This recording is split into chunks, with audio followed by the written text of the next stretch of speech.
할렐루야.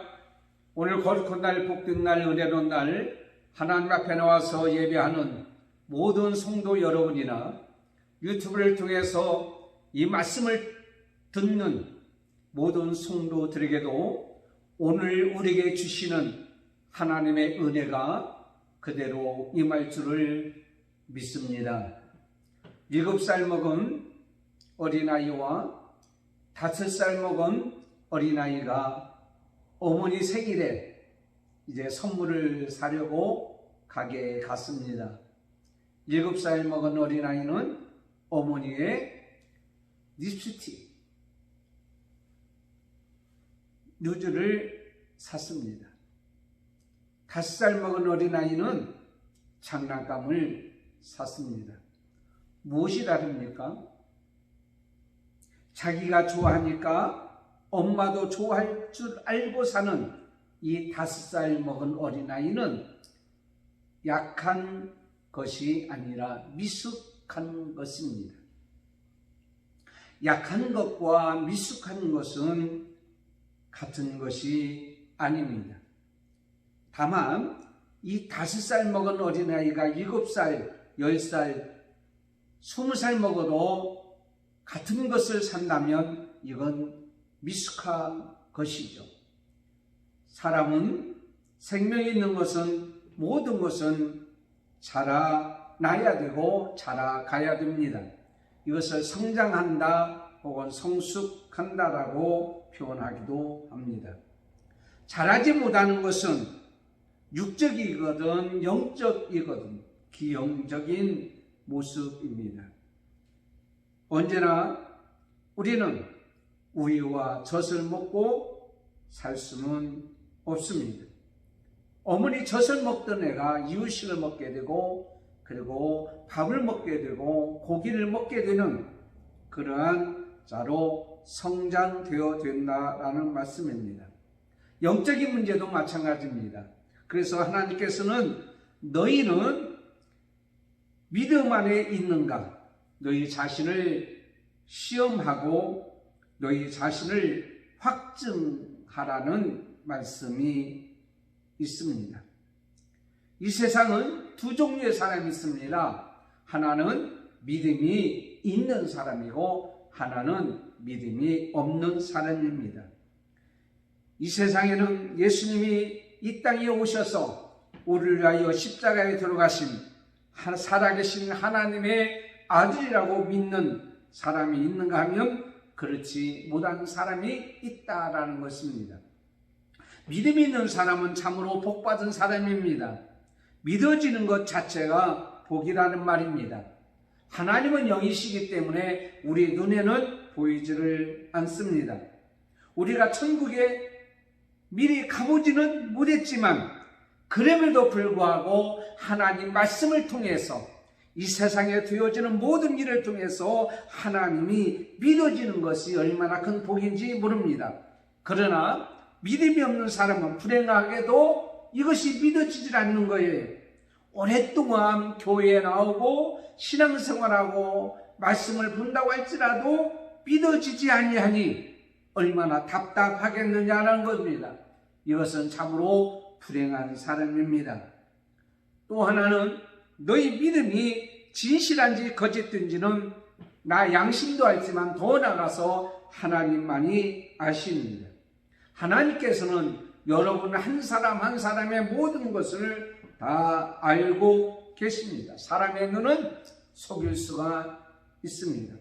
그러나 하나님은 절대로 여러분 속일 수가 없습니다.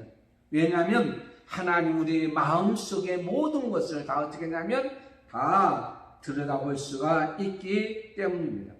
그래서 예레미야 17장 10절에 나 여호와는 심장을 살피며 폐부를 시험하고 각각 그의 행위와 그의 행실대로 봉하나니 라고 말씀하고 있습니다. 믿어지는 여러분은 오늘 또 말씀을 선포할 때 이 말씀이 믿어지는 여러분은 복받은 사람입니다. 만일 그 말씀을 드리려고 합니다. 믿음이 있는 사람은 그 믿음으로 구원받아서 하나님의 자녀가 되었고 그리고 하나님을 모시고 이 땅에 살다가 영원히 저 천국에서 살게 될 줄을 믿는 그런 믿음의 사람, 복받은 사람이란 말이에요. 그래서 오늘 말씀에 예레미야가 3장 31절 39절까지, 물론 그 전에 우리는 고난 중에서도 성도는 성도답게 삽니다. 소망이 있기 때문에. 고난 중에서도 성도는 성도답게 삽니다. 무엇 때문에? 하나님의 은혜로 살기 때문에.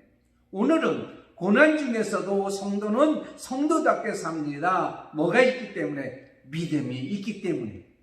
그러므로 여러분, 믿어지지 않는 사람이 아니라 믿음이 있는 사람, 믿어지는 사람이 된 여러분, 복받은 여러분, 오늘 말씀의 은혜가 있기를 원합니다. 첫 번째는 성도를 향한 하나님의 긍휼을 믿습니다. 오늘 31절에서 31절까지 있는 말씀입니다. 하나님께서는 영원토록 우리를 버리지 아니하신 하나님이라고 우리에게 말씀하고 있습니다. 비록 이 세상에 살아갈 때 우리에게 근심거리가 되고 힘든 일이고 고난이 있을 수 있지만 하나님은 풍부한 인자심이 있습니다. 하나님은 긍휼히 여기시는 분입니다. 그러므로 이 땅에서 그 하나님을 믿는다면 우리는 고난 중에서도 절대로 낙심하지를 않는다라는 말입니다. 하나님께서는 이스라엘 백성이나 우리 성도들을 하나님의 자녀로 삼아 주셨습니다. 그래서 우리가 살아가는 것은 하나님을 믿는 믿음으로, 하나님을 아버지로 믿는 믿음으로, 그리고 하나님의 아버지의 사랑으로 우리는 살아갑니다. 그러니까 하나님의 사랑으로 살아가는 자는 이 하나님과 우리 관계에 있는 사랑을 끊을 것이 없고 끊을 자가 없습니다. 그래서 로마서 8장 35절에서 39절까지 보면 누가 우리를 그리스도의 사랑에서 끊으리요?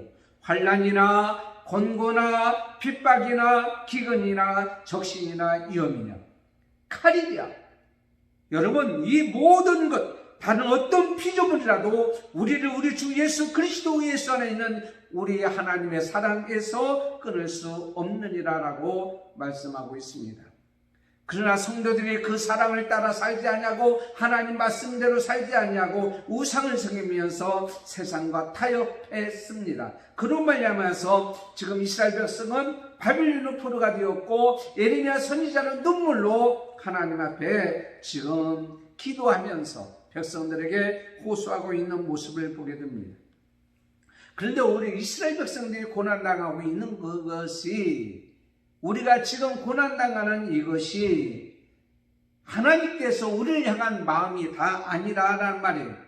하나님께서는 우리를 징계하실지언정 고난을 당하는 것을 즐기거나 망하기를 원하는 것이 본심이 아니다라고 오늘 우리에게 말씀하고 계십니다.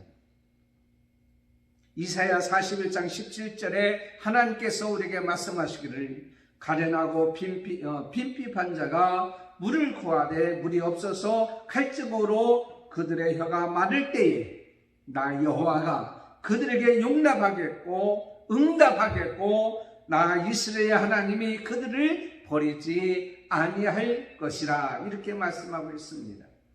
다시 말씀드리자면 우리가 알아야 될 것은 뭐냐면 껍데기가 아니라, 보이는 어떤 현상이 아니라 그 안에 있는 본질, 하나님의 본심을 우리는 붙잡고 따라가야 된다는 말이에요. 지금 고난을 당하고 어려움을 당하는 현실, 현상, 이 모든 것보다도 더 중요한 것은 바로 뭐냐면 왜 하나님께서 이 고난을 주셨는지, 왜 우리에게 어려움을 주셨는지 우리는 하나님의 본심을 알아야 된단 말이에요. 우리가 고난당하고 어려움을 당하는 것을 하나님께서 즐기는 분이 아니라는 것을, 그것이 본심이 아니라는 것을 우리에게 말씀하고 있는 것을 보게 됩니다. 여러분, 성경을 보게 되면 예수님께서 이 땅에 오셔서 행하신 사건들을 우리는 어떻게 많이 보고 있는 것을 알고 있습니다.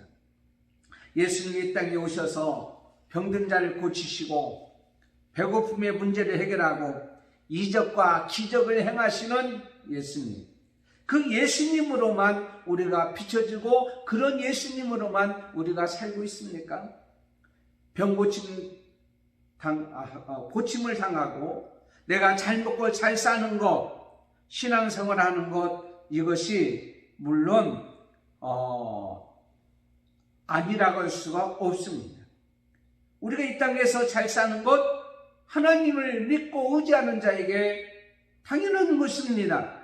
그런데 중요한 것은 예수님께서 병을 고치거나 이적과 기사를 행하거나 말씀하시는 일에는, 이 모든 것에는 그것이 전부가 아니라, 그것이 목적이 아니라 그건 한 방편이고 수단일 뿐이란 말이에요. 다만 그 사건을 통해서 하나님께서 나타나시고자 하는 그 목적이 있는 것을 보게 됩니다. 이것이 바로 하나님의 이제 본질을 우리가 바로 보는 자가 깨닫게 알게 되는 겁니다. 여러분, 성경에 보면, 요한복음 6장에 보면 오병이의 기적을 우리가 볼 수가 있습니다. 여러분, 그 사건을 통해서 보게 되면 예수님께서 보리떡 5개, 물고기 2마리로 5,000명을 먹이고도 남는 그 역사를 이제 이루는 것을 보게 됩니다.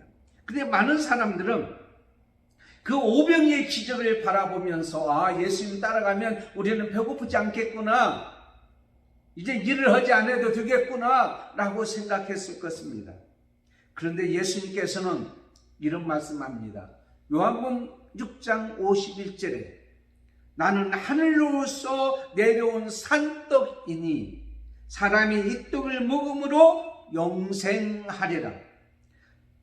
나의 줄 떡은 그 세상의 생명을 위한 내 사리로라 하십니다.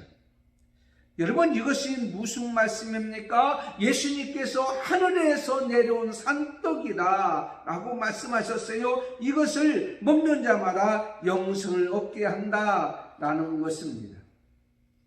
그래서 사람들이 이 말을 듣고 60절에 뭐라고 말씀하는 건 이런 말씀하여 제자 중 여럿이 듣고 말하되 이 말씀은 어렵도다, 누가 들을 수 있느냐. 그렇죠? 껍데기만 보는 사람, 오병이의 기적을 바라보는 사람은 지금 예수님께서 내가 산떡이라고 하는 이것을 알지도 못하는 거죠. 그런데 제자들이 다 물러가고 이제는 얼마 남지 않았어요. 그래서 예수님이 가슴 아파한 거예요. 너희들은 왜 보이는 것만 믿으려고 하느냐? 내가 바로 산떡이다, 산떡이다. 요한복음 6장 67절 68절에 너희도 가려느냐고 예수님이 12 제자에게 말했을 때 시몬 베드로가 이런 얘기 하잖아요. 주여, 영생의 말씀이 계심에 우리가 누게로 가오리까? 제자들은 예수님의 본심을 바로 알았다라는 사실입니다. 우리가 예수님 앞에 나옵니까?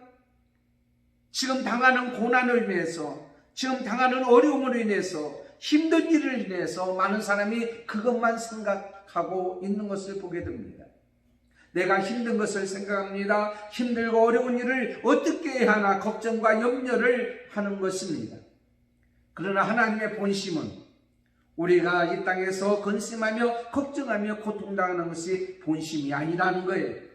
예레미야 29장 11절에 하나님께서 우리에게 말씀하시기를 나 여호와가 말하노라. 너희를 향한 나의 생각은 내가 아나니 재앙이 아니라 고평안이요 너희의 장래에 소망을 주려 함이니라. 그렇습니다.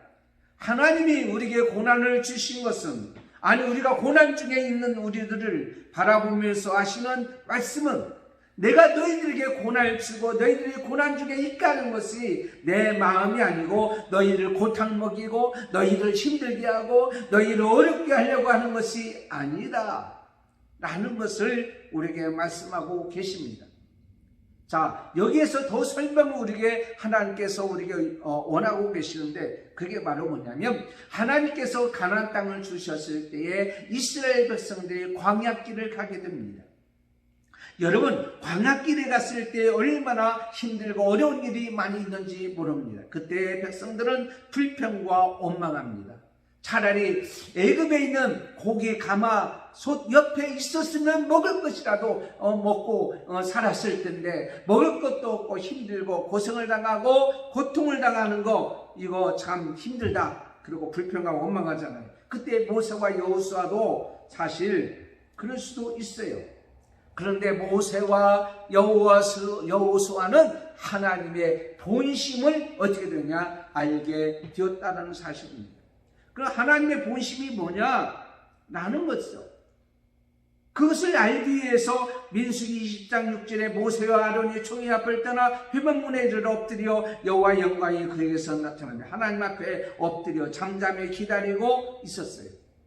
그때 그것을 깨닫게 된 것이 바로 뭐냐면 하나님이 우리에게는 하나님이 주시는 것 그리고 지금 당하는 고난이 다가 아니라 하나님의 자신이 바로 본질이고 우리에게는 매우 중요하다는 사실을 깨닫게 되었습니다. 다시 말씀드리자면 사람들은 하나님이 주시는 것을 붙잡고 또 붙들고 나가는 것을 보게 됩니다. 그러나 우리는 하나님의 주시는 것을 붙들고 붙잡고 해서 나오는 것이 아니라 하나님을 붙잡고 붙들기 위해서 하나님 앞에 나오는 거예요. 그래서 모세와 여호수아도 그렇습니다. 이스라엘 백성들이 광야 생활을 마치고 얼마 후에 가나안 땅에 들어가게 하신 분이 누구냐면 바로 하나님이시단 말이에요. 그러니까 하나님이시단 말이에요. 지금 배불리 먹고 그러고 나서 가나안 땅에 들어가서 배불리 먹다 보면 신명기 8장 12절에 그들이 풍부하게 될 때에 내 마음이 교만하여 내 하나님 여호와를 잊어버릴까 하노라. 그러므로 너를 낮추시며 너를 시험하사 마침내 내게 복주려 하십니다. 세상의 모든 것은 없어질지라도 하나님이 계시면 모든 것이 있는 것이 되지만 세상의 모든 것을 다 가졌을지라도 하나님이 없으면 모든 것을 다 잊게 되어진다고 하는 사실을 그들에게 깨닫고 알게 주셨습니다. 그러므로 우리가 붙들어야 될 것은 하나님이 주시는 것이 아니라 하나님이십니다. 하나님을 놓칠까봐 하나님을 잊어버릴까 두려워하고 우리는 그 앞에서 살아가기를 원하는 것이라는 것입니다. 왜 그렇습니까? 우리가 힘든 일, 어려운 일 당하고 고난 당하는 일을 당할 때에 우리는 하나님이 계시면 하나님이 우리에게 긍휼을 베풀어 주시기 때문입니다. 느헤미야 9장 17절에 하나님께서 말씀하시기를 오직 주는 사유하시는 하나님이시라 은혜로우시며 긍휼히 여기시며 더디 노하시며 인자가 풍부하심으로 저희를 버리지 아니하셨나이다. 긍휼이라는 말이 뭐죠? 긍휼이라는 말은 어떤 증오를 하거나 복수를 하는 것이 아닙니다. 탈무드에 나오는 이야기입니다. 어떤 아버지가 아들에게 말하기를 이웃집에 가서 낫을 좀 빌려와라. 그래서 낫을 빚으러 갔는데 이웃집의 아저씨가 낫을 빌려줄 수가 없다고 얘기합니다. 아버지는 기분이 나빴어요. 그런데 며칠 후에 그 집에서 낫을 빌리러 왔다는 말이에요. 그때 아들이 아버지를 유심히 바라보고 있었어요. 뭐라고 말씀하실까? 그때 아버지가 하시는 말씀이 낫을 빌려주어라. 아들은 아버지의 말에 항의를 했습니다. 아버지, 며칠 전에 그 집에 가서 낫을 빌려라 할 때 저 집에 낫을 빌려주지 아니했잖아요. 그때 아버지는 아들에게 이렇게 말을 합니다. 애야, 저 집에서 빌려주지 않았기 때문에 우리도 빌려줄 수 없다면 이것은 복수이다. 당신이 내가 필요할 때 빌려주지 아니했지만 그럼에도 불구하고 나는 너에게 당신에게 빌려주겠다고 하는 것은 증오이다. 그러나 내가 거절당했다고 하는 모든 것을 다 잊어버리고 과거와는 아무 상관없이 그냥 낫이 필요하다고 하니까 빌려주는 것, 이것은 바로 긍휼이다라는 거예요. 그래서 긍휼은 뭐냐면 복수도 아니고 증오도 아니고 아주 깨끗한 마음이다 그랬어요. 깨끗한 마음. 헬라어로 엘레오스라는 말인데 비참한 상태 속에 있는 사람을 오히려 불쌍히 여겨 그를 돕는 미덕이다, 이렇게 볼 수가 있습니다. 나하고 전혀 상관이 없지만은 그 사람이 불쌍히 여겨질 때에 그 사람에게 그것을 도와주는 것. 하나님께서는 우리에게 이 세상에 살아갈 때에 우리가 고통당하고 어려움을 당하고 힘듦을 당하는 것이 하나님의 본심이 아니라 하나님의 뜻대로 하는 근심은 후회할 것이 없는 구원에 이르게 하는 회개를 이루는 것이요, 세상 근심은 사망을 이루는 것이다.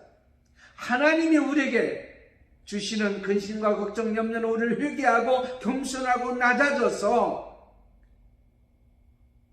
하나님의 사람으로 이 땅에 살아가기를 원하는 것이 바로 하나님이시고, 지금은 당하는 고통과 근심이 있을지라도 오히려 그것이 기쁨이 되게 하시는 것이 하나님이 우리에게 원하시는 것이고 본심이다. 하나님은 긍휼이 풍성하신 분이다. 그러므로 오늘 우리에게 주시는 첫 번째는 오늘 말씀같이 우리가 고난 중에 있을지라도 하나님은 우리에게 긍휼을 주시는 하나님인 줄 믿고 믿음으로 나가는 우리가 되어질 때에 어떤 고난 중에도 흔들리지 않냐고, 하나님은 긍휼을 베풀어 주시는 분이야 라고 하면서 그분을 붙잡고 나가는 거예요. 긍휼의 하나님이 여기 계심에 우리가 어디로 가오리까? 세상 것을 향하여 도움을 구하지 않습니다. 두 번째는 성도를 위하는 하나님의 주권을 믿습니다. 오늘 34절 37절에 주의 명령으로 모든 것을 이루리라고 하신 이 말씀, 이스라엘 백성들이 바벨론의 포로가 되었어요.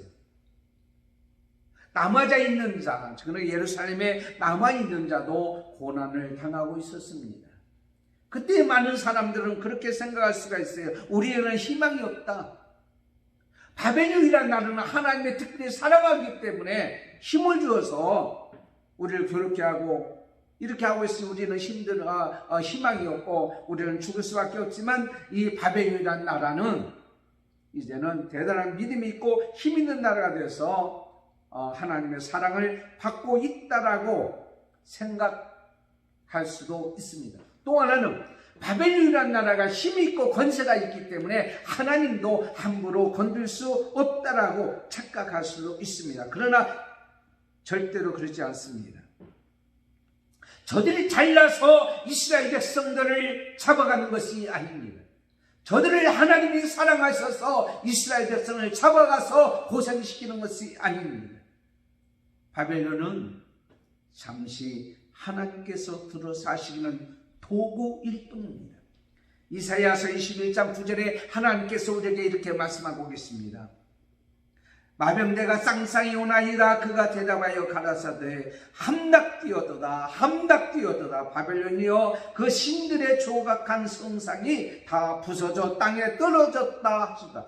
바벨론 나라만 망하는 것이 아니라 그들이 섬겼던 모든 신도 우상도 다 떨어져 부서집니다. 왜? 하나님의 권세 앞에. 하나님의 허락 없이는 이 땅에 무엇이든지 할 수가 없습니다. 욥기서에 보면 욥이 고난을 당하는 것을 보잖아요. 욥이 무슨 잘못했어요?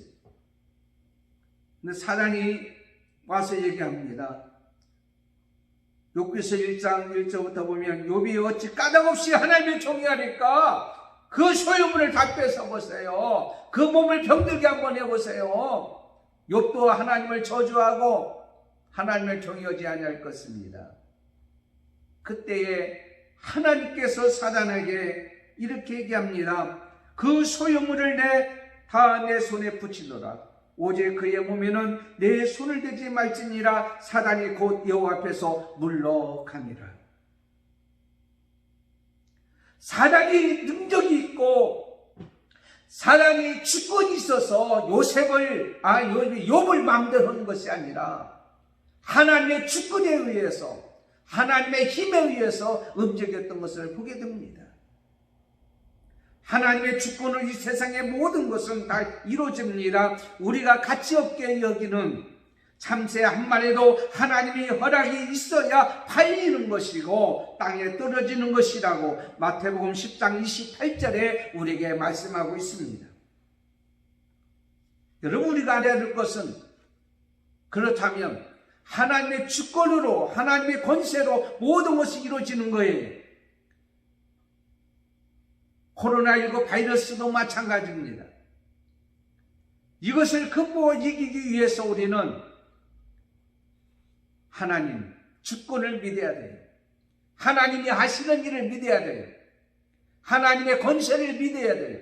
하나님이 하시면 한순간도 다 소멸시키고 없애버리고 고난 중에서도 우리를 건져주시고 고난을 제거해 주시고 우리에게 평강을 주시는 분이 바로 하나님이라는 사실을 우리는 믿어야 된단 말이에요.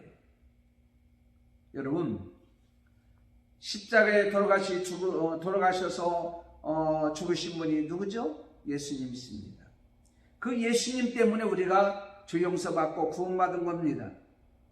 근데 많은 사람들이 십자가를 중히 여깁니다. 물론 십자가가 중요합니다. 그런데 중요한 것은, 십자가보다 더 중요한 것은 십자가에서 돌아가신 예수 그리스도께서 더 중요했습니다. 사람들이 뭔가 두려움이 있으면 뭘 가지고 다니는? 십자가 든든히 붙잖아. 그래서 십자가, 아무리 어렵고 힘든 일을 물리치려고 해도 십자가 1000개를 갖다 놓아봤자 아무 소용이 없습니다. 십자가를 1000개, 10,000개를 갖다 대도 이 세상의 문제는 해결되질 않습니다. 십자가는 수단입니다. 반편입니다. 중요한 것은 뭐냐면 십자가에서 돌아가신 예수 그리스도, 그분이 중요합니다. 예수님이 귀신을 내쫓습니다. 예수님이 두려움도 내쫓습니다. 예수님이 문제를 해결해 주십니다. 예수님께서 코로나도 해결해 주십니다. 십자가가 해결하는 것이 아니라 십자가는 방편입니다. 수단입니다. 예수님이 계신 곳에 생명이 있습니다. 예수님이 계신 곳에 은혜가 있습니다. 예수님이 계신 곳에 평강이 있습니다. 그러므로 우리가 붙들고 쫓아가야 할 것은 십자가가 아니라 십자가에 돌아가신 예수 그리스도 있습니다. 세상에 그러므로 모든 것들을 예수님보다 더 의지하게 되고 더 중히 여긴다면 그것이 바로 무엇이냐면 우상입니다. 따라서 우리는 세상에 어떤 큰 것이 우리를 대적하여 온다고 할지라도 우리는 두려워하지 말아야 됩니다. 이사야 10장 24절에 주 만군의 여호와께서 가라사대 시온에 거한 나의 백성들아, 앗수르 사람이 애굽을 본받아 막대기로 너를 때리며 몽둥이를 들어 너를 칠지라도 그를 두려워하지 말라. 이게 세상의 것 때문에 두려워하지 말라는 거죠. 하나님께서 더 큰 권세를 가지고 하나님이 주권으로 행하시는 모든 것으로 하나님께서 성도들에게 힘을 주시고 능력 주셔서 이기게 해주시는 줄 믿습니다. 역대상 29장 12절에 여호와여 강대하심과 권능과 영광과 이김과 위엄이 다 주께 속하였사오니 천지에 있는 것이 다 주의 것이로다. 하나님의 것이기 때문에 여러분, 하나님을 붙잡고 예수님 붙잡고 나가면 고난 중에서도 승리할 수가 있어요. 여러분, 초대교회에 보면, 사도행전에 보면 베드로가 뭐라고 얘기합니까? 나는 은과 금은 내게 없거니와 내게 있는 것으로 내게 주노니 곧 나사는 예수의 이름으로 일어나 걸어라. 앉은 내가 일어나 걷는 기적의 역사가 일어났어요. 그들에게는 은과 금은 없었어요. 그러나 예수님의 이름이 있었습니다. 예수님이 계셨습니다. 지금은 어떻습니까? 은과 금은 많이 있습니다. 그러나 예수님의 이름이 없습니다. 예수님의 이름의 권세를 잊어버렸습니다. 그런 말미암아 많은 사람들이 하나님의 권세와 하나님의 주권을 믿지 못하기 때문에 세상 것에 두려워하고 있는 고난에 이제는 힘들어하고 있는 것을 움켜쥐고 하나님보다 더 섬기고 의지하고 사는 모습을 우리는 보게 됩니다. 저희 교회에 어느 권사님이 근 1년 동안 교회에 이제 거리도 있지만은 못 나오고 계십니다. 지난주에 1년 동안 이제는 교회에 못 나왔지만 모아놨던 11조와 선교헌금과 건축헌금과 촬영헌금을 모아서 보내주셨어요. 사람이 그냥 지나칠 수 있어요. 그러나 하나님은 모든 것을 아시는 분이고, 하나님은 돈의 모든 행방도 주권적으로 다 이렇게는 좌지우지하실 수 있는 분이고, 하나님은 권세가 있고 능력이 있어서 나에게도 주기도 하시고 뺏어가시는 하나님을 믿기 때문에, 또 하나님을 속일 수가 없기 때문에 하나님 것을 하나님 앞에 드리며 믿음으로 이제 드린다고 하는 고백을 저는 듣습니다. 사랑하는 성도 여러분, 고난 중에 있을지라도 성도를 향한 하나님의 공의를 믿습니다. 그렇기 때문에 성도는 성도답게 사는 거예요. 38절에서 39절까지입니다. 하와 복이 지존자 입으로도 나오지 아니하느냐? 여러분의 죄는 여러분의 죄로 망할 수밖에 없다라고 말씀하고 있습니다. 이스라엘 백성들이 우상을 섬김으로 말미암아 바벨론으로 포로가 되어서 고난 중에 있도록 한 것은 하나님께서 미워서가 아니고 그 즐기서가 아니라 본심은 그를 사랑하기 때문이라고 말씀하고 있습니다. 하나님은 공의가 있는 하나님이에요. 그러므로 창세기 18장 25절에 주께서 이와 같이 하사 의인을 악인과 함께 죽임을 불가하오며 의인과 악인을 균등히 하심도 불가합니다. 세상을 심판하시는 이가 공의를 행하실 것이 아니니까. 여러분, 하나님은 공의의 하나님이기 때문에 분명히 재판장의 비유를 통해서 불의와 의가 뒤바뀐 판결이 이루어지지 않기를 원하고, 하나님도 그런 하나님이라고 말씀하고 있습니다. 세상은요, 외모로 사람을 판단합니다. 첫인상과 외모가 좋으면 소개받을 때나 취직할 때 유익하다고 해서 요즘에 취준생들이 성형수술을 한다고 하잖아요. 면접 볼 때 좋은 인상을 이제 상대방에게 보이기 위해서. 세상 사람은요, 외모를 중시합니다. 그러나 하나님은 외모나 재물 등으로 재판의 공의가 실종되지 않기를 하기를 원하고, 하나님은 말씀하기를 사람은 어떻게 해요? 외모를 보거니와 나 여호와는 중심을 보느니라. 그래서 하나님께서 누구를 택했어요? 가장 나이가 어린 다윗을 택해서 이스라엘 왕으로 삼았던 것을 보게 됩니다. 내가 본즉 하나님의 마음에 합한 자가 되었던 것 같이, 하나님은요, 우리의 외모를 보시지 않아요. 중심을 보셔요. 그렇기 때문에 하나님은 공의가 실종되지 않습니다. 아무리 잘생기고 많은 것을 가졌다고 하나님이 그가 죄를 지으면 조금 나 용서해 주시고, 얼굴이 못생기거나 재산이 없는 사람을 조그만 죄져도 크게 뻥튀기 해가지고 뒤집어 씌우는 하나님이 아니시란 말이에요. 모든 사람들을 균등하게 이제는 하시는 공의의 하나님이란 말이에요. 사람들의 외모를 봐요. 여러분 잘 보실 것은, 정말 사기꾼같이 생긴 사람한테 사기를 당합니까? 참 순진하고 착하고 사기꾼같이 안 생긴 사람한테 사기를 당합니까? 아, 저 사람 사기꾼같이 생겼어, 조심해. 아, 저 사람은 도둑놈같이 생겼어, 조심해. 그 사람들은 사기 안 쳐요. 그 사람들한테는 사기 안 맞아요. 도둑 안 맞아요. 왜? 미리 준비하고 있습니다. 그런데 정말 사기꾼같이 안 생긴 사람, 진짜로 남 속일 것이 없고 법 없이 살 사람한테 사기를 당하는 거예요. 방심하기 때문에. 인간은 외모를 취하고 외모로 판단하기 때문이에요. 그러나 하나님은 중심을 보시는 하나님이다 라는 거예요. 그것을 말하면서 하나님은 공의는 어떤 외적인 것에 관계없고 그 사람의 행한 일, 죄로 인해서 하나님은 판단하시는 하나님입니다. 그래서 하나님께서는 이 죄를 심판하기 위해서 어떻게 했어요? 아담과 하와의 죄로 인하여서 예수 그리스도를 보내준 거 아니에요? 하나밖에 없는 독생자 예수 그리스도를. 왜? 공의의 하나님이기 때문에 그 죄의 대가를 치기 위해서. 그러므로 저와 여러분이 어떤 죄를 지었을지라도 예수님께서 나와 여러분의 죄값을 다 치러주셨기 때문에 우리는 어떻게 해요? 다 용서받은 그런 자라라는 것입니다. 하나님은 공의의 하나님이요 죄값을 치르기 위해서 하나밖에 없는 아들을 이 땅에 보내주신 것 같이 하나님은 죄로 인해서 심판하십니다. 그러나 하나님의 뜻대로 사는 자들에게는 분명히 뭐냐면 상급이 따르도록 되어 있습니다.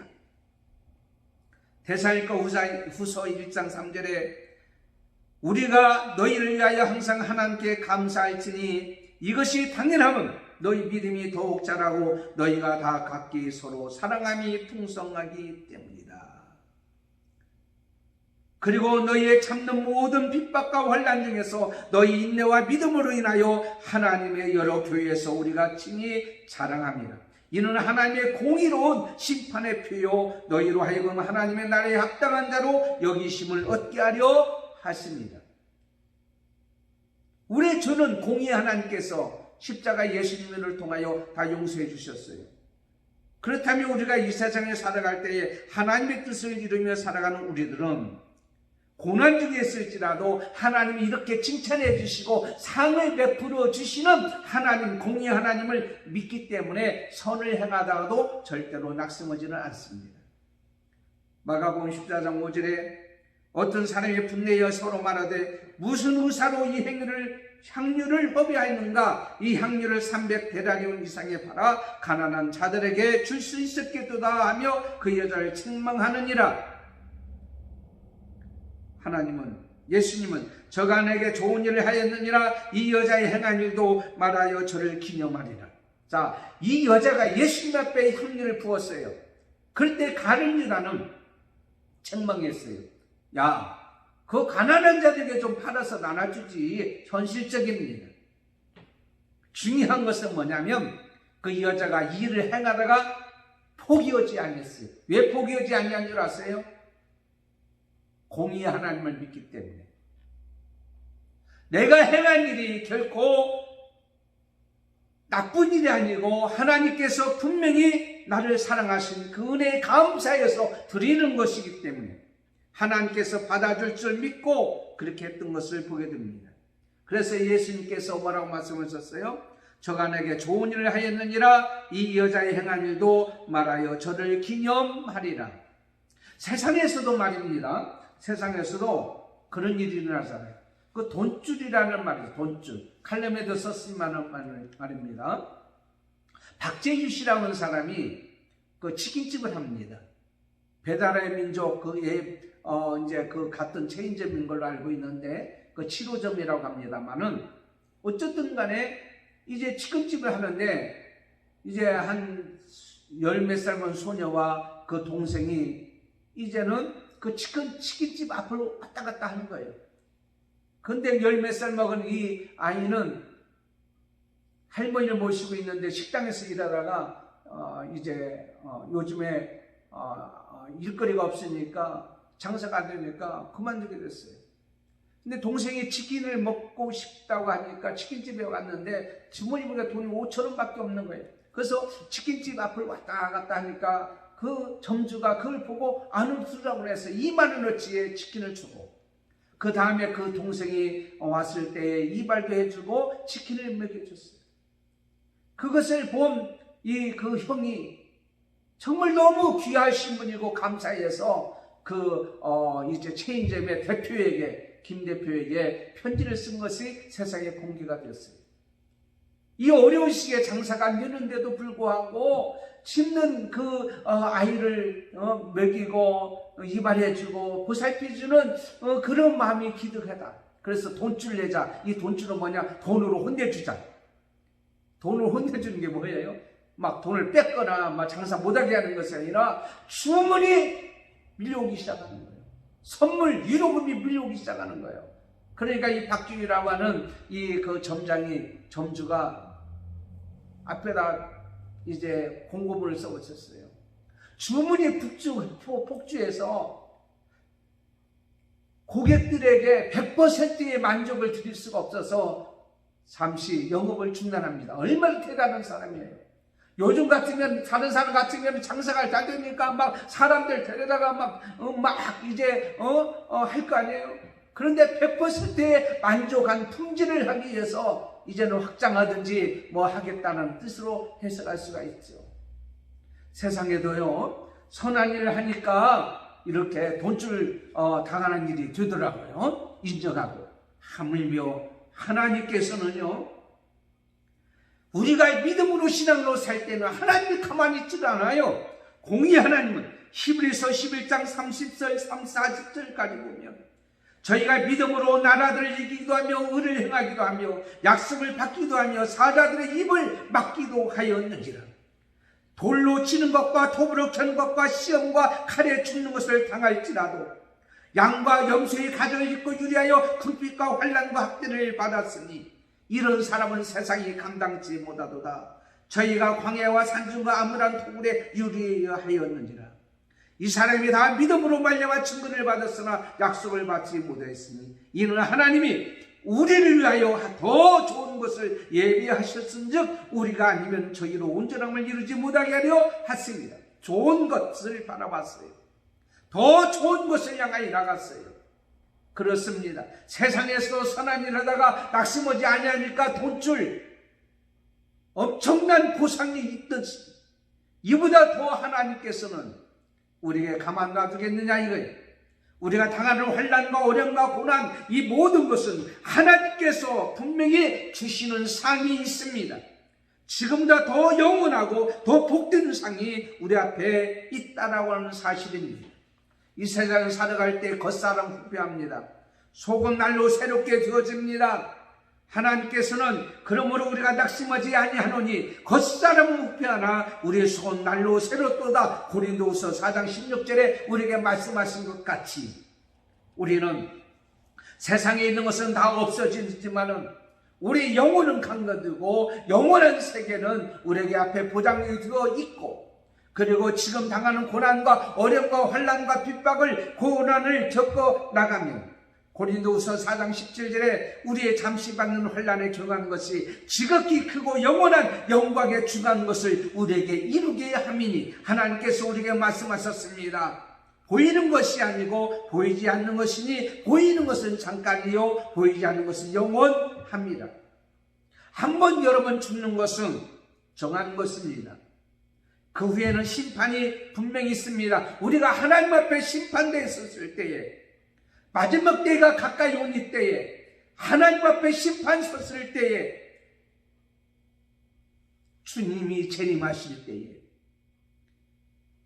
하나님이 우리에게 하라고 주신 예배, 교회, 기도, 말씀, 봉사를 통해서 우리가 이 땅에서 얼마나 속이 강건해졌는지 얼마나 예수님을 닮고 살았는지 하나님의 뜻대로 살았는지 고난 중에도 낙심하지 아니하고 하나님의 공의를 믿고 살았는지를 분명히 달아보실 것입니다. 그거에 따라서 하나님께서 분명히 우리에게 불러타서 없어질 모든 것이 아니라 끝까지 남아있는 것들이 과연 무엇인가를 우리는 깨닫고 알아야 될 줄을 믿습니다.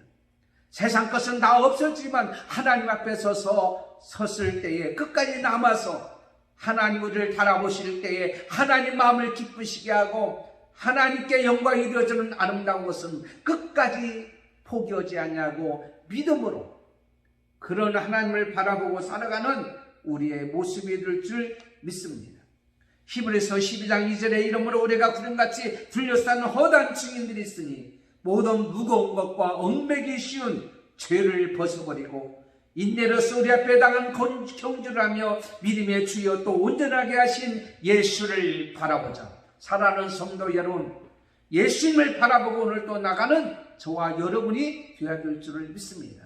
믿음으로 하나님께서는 분명히 공의 하나님이기 때문에 여러분이 지금 힘들고 어려운 상황 속에서 하는 모든 일들이 헛되지 아니하고 불타서 없어지지 아니하고 하나님의 심판대 앞에 섰을 때에 정말 인정받고 칭찬받을 때가 오리라고 믿고 끝까지 참고 견디라며 흔들리지 말며 주의 일에 더욱 힘쓰라는 말씀같이 그렇게 하기를 하나님께서 우리에게 요구하고 계십니다. 결론으로 말씀을 맺겠습니다. 사랑하는 성도 여러분, 우리가 고난 중에 있을지라도 성도답게 삽시다. 우리에게는 뭐가 있는 거예요? 우리에게는 하나님 우리를 불쌍히 여기는 긍휼하심을 믿고 지금 당하는 여러 가지 일들을 하나님께서 보시고 즐기는 분이 아니라 우리가 거기서 하루속히 나오기를 원하시는 하나님인 줄 우리는 믿고 그런 하나님을 바라보면서 이 고통 중에서도 하나님은 우리에게 끝까지 견디는 자를 유멸하지 아니하시고 분명히 예비하신 하나님의 복을 우리에게 주시는 모든 것을 움직여 주시는 권세가 있는 하나님을 바라보고 이기며 살아가는 저와 여러분이 되기를 예수님의 이름으로 축원합니다.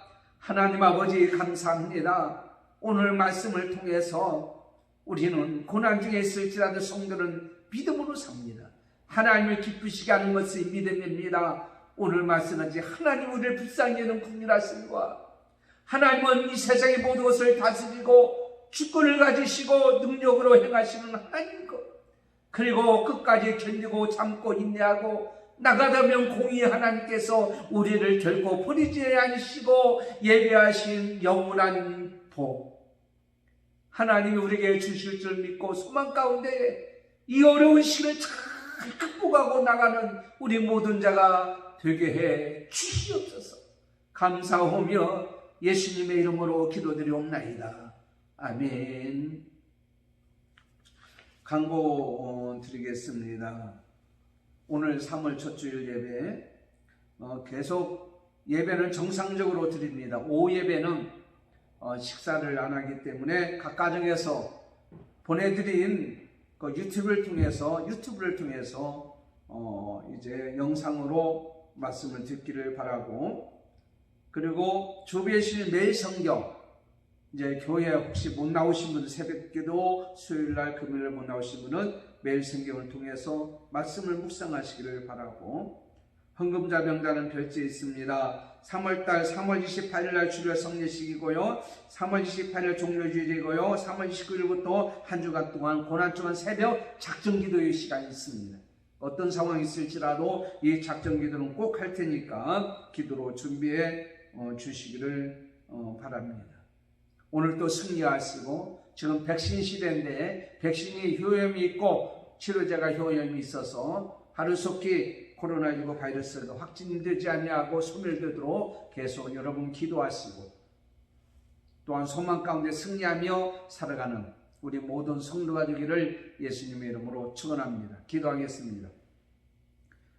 지금은 우리 주 예수 그리스도의 은혜와 하나밖에 없는 아들을 이 땅에 보내주시며 사랑의 주적을 아끼지 아니하시는 하나님의 놀라우신 사랑하심과 성령님의 감동, 감화, 고통, 인도 충만하심이 고난 중에 있을지라도 하나님께 대한 소망과 하나님의 은혜를 바라보면서 오늘 말씀같이 하나님의 긍휼을 믿고 하나님의 주권을 믿고 하나님의 공의를 믿고 믿음으로 오늘도 끝까지 하나님의 뜻을 이루기를 원하는 우리 모든 성도들 머리 위에 한마음 교회와 주의 백성들과 믿음의 건속들과 믿음의 자녀들과 오늘 또 예배하는 대한민국과 전 세계 주의 모든 성도들에게 몸이 아파서 힘들어하는 모든 성도들이 치료하기를 원하는 간절한 소원을 믿고 기대하는 저들 머리에